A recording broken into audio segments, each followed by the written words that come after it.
Yesterday was a huge day for me, and I was screaming from the mountaintops. Literally, I ran up to the top of the hill behind my house and I was screaming, butter! Yes, we did win, but I want to give you a little background about what this suit was all about and why this was so momentous. So in 2019, we got a letter from the California Department of Food and Agriculture to abstain from using the word butter in our products.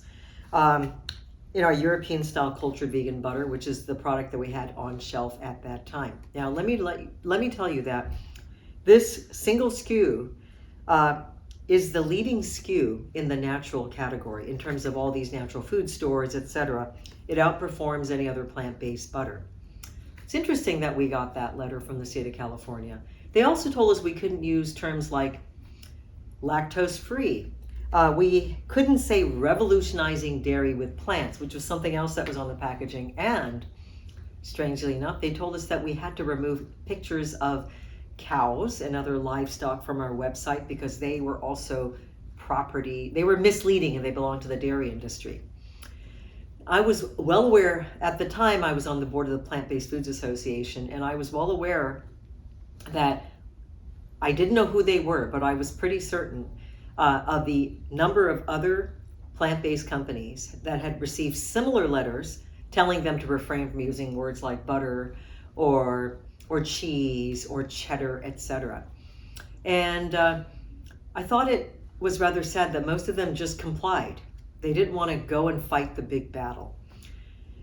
I think I probably have been a rebel for many years. At least my mother used to tell me that I was I was supposed to be this compliant Japanese girl, but I wasn't.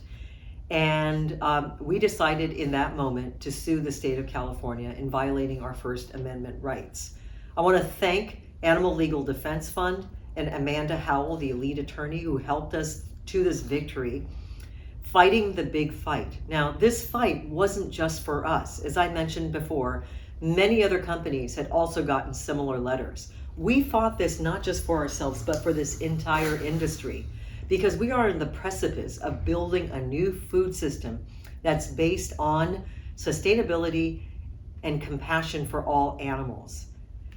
This is why it's so important. We have to reflect on the evolution of language over time and the evolution of food. Today, we're not eating the same foods we ate 100 years ago or 200 years ago.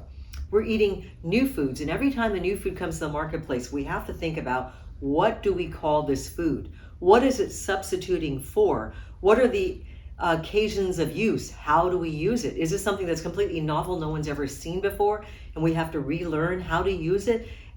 Or can it make a smooth entry into our current culinary lifestyles because it is a replacement or an adjunct to something that we're already familiar with? And that's really how we have to think about it. We're at a point at this groundswell, this movement is gaining so much traction, and there is no way to stop it.